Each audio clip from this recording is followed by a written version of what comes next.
Prezados irmãos, em nosso Senhor Jesus Cristo, a primeira leitura que nós ouvimos do profeta Ezequiel, na liturgia de hoje,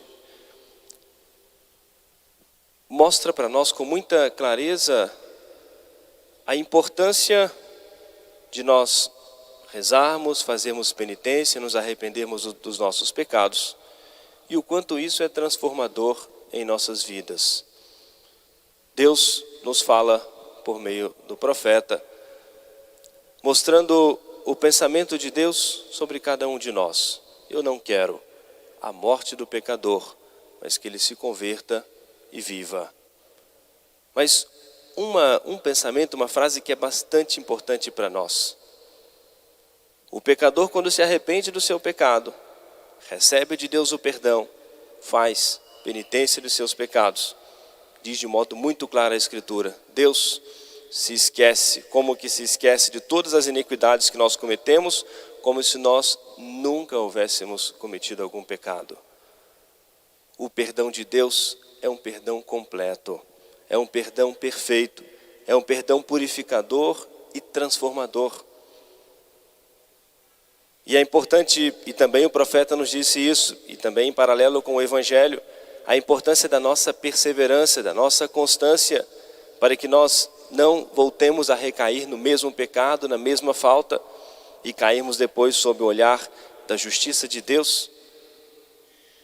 Nem sempre nós compreendemos, né, o amor de Deus, sobretudo quando Deus age com o perdão, esse purificador, esse perdão total e completo. Muitas vezes, dada a nossa fragilidade, a nossa fraqueza, e colocamos muitas razões humanas, até dizemos que nós perdoamos alguém, mas fica sempre uma ressalva no nosso coração. Perdoar é um dom de Deus. Por isso, quando nós temos algum ressentimento no nosso coração, alguma dificuldade com o nosso próximo, é preciso nós pedirmos a Deus, que perdoar é próprio de Deus. Que Deus nos dê a graça, nos dê o dom do perdão. E é preciso nós termos essa grande confiança nesse perdão purificador que Deus nosso Senhor nos concede pelo sacramento da confissão, da reconciliação. E por isso que é necessário, como nós refletimos, né, durante o tempo da quaresma, nas práticas do retiro, refletimos sobre isso, a importância que a nossa confissão seja sincera, seja total, de todos os nossos pecados, porque Deus perdoa e quer purificar todo o nosso coração, toda a nossa vida e transformar a nossa vida por completo. E para nós repararmos aquilo que nós devemos, a justiça de Deus pelos nossos pecados, é necessária a penitência, são necessárias as orações para a purificação do nosso coração, para repararmos as faltas que nós cometemos, as ofensas que nós fizemos a nosso Senhor. Por isso que é importante nós rezarmos pela nossa conversão, pela conversão do nosso próximo.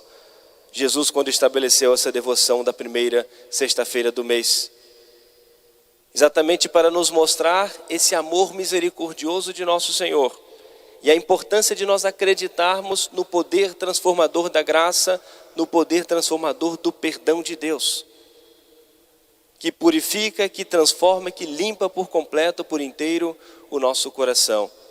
Ao mesmo tempo que com a nossa comunhão reparamos o coração de Jesus, ultrajado pelos nossos pecados, pelos pecados do mundo inteiro, mas os grandes beneficiados somos nós. Para nós recebermos a comunhão, passamos pelo sacramento da reconciliação, recebemos o perdão.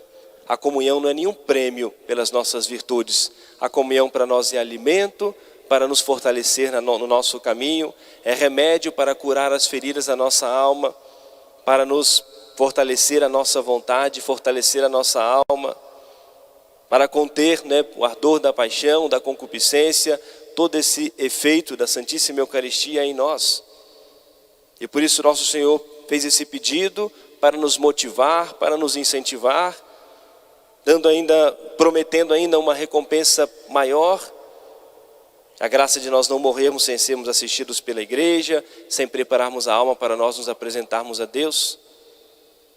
Mas não só que nós nos coloquemos na graça de Deus, que nós busquemos a nosso Senhor pelo sacramento da reconciliação, mas que nós sejamos perseverantes. E para completarmos o nosso pensamento, o que nos diz o Evangelho de hoje, segundo São João. Jesus curou um homem que estava há 38 anos enfermo.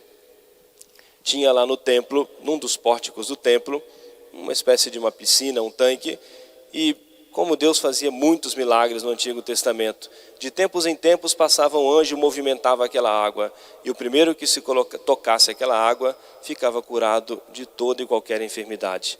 Aquele homem não podia andar, limitado, né? Ou seja, não tinha os seus limites, e não tinha ninguém por ele que o ajudasse. Todos os dias alguém o levava lá, deixava lá durante o dia, mas até que ele tentasse talvez se movimentar para chegar na água, alguém ia antes dele. E Jesus se deparou com aquele homem ali. Ele contou a história. E Jesus disse: levanta, toma o teu leito e anda. E aquele homem ficou prontamente curado. Em primeiro lugar, a cura, né? Jesus, que é Senhor da vida, da morte, da saúde, da doença, Senhor de todas as coisas. Mas também num sentido espiritual maior.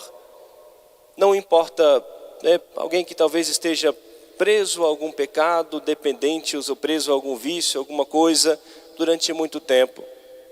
Basta uma palavra de nosso Senhor, basta o perdão de nosso Senhor, e não importa o tempo que talvez nós estejamos longe de Deus, e Deus nos perdoa e perdoa toda a nossa vida, e nos devolve o direito ao céu. E depois Jesus se encontra com aquele homem, e mandou que ele perseverasse, que ele não caísse nos pecados, para não lhe acontecer algo pior, porque mais importante do que poder andar ou não poder andar, o mal pior que poderia acontecer é ele perder a sua alma. O que adiantaria agora? Ele pode andar, tudo bem, não precisa depender mais dos outros, pode tirar o seu sustento com o seu próprio trabalho, sem depender de uma esmola, mas que ele utilizasse a sua saúde, a condição que ele tinha agora de andar, mas para salvar a sua alma, pois o que poderia acontecer de pior não era ter uma outra enfermidade ou ficar novamente paralisado ou limitado. O que poderia acontecer de pior era a perda da sua alma. É o coração bondoso, misericordioso de nosso Senhor, mas que vem despertar a nossa atenção, que nós sejamos perseverantes. Busquemos a nosso Senhor com todas as nossas forças, com todo o ardor do nosso coração. Que a nossa confissão seja sempre muito sincera, que a nossa comunhão seja piedosa, repleta de muita fé, de muito amor no nosso coração, com esse profundo sentimento e essa certeza da presença de nosso Senhor. Eu quero realmente reparar o coração de Jesus pelos meus pecados, e eu quero sobretudo perseverar, não voltar a repetir as mesmas faltas, as mesmas quedas, para que um dia, por graça e misericórdia de Deus, mereçamos a recompensa no céu. Amém. Louvado seja nosso Senhor Jesus Cristo. Para sempre seja louvado.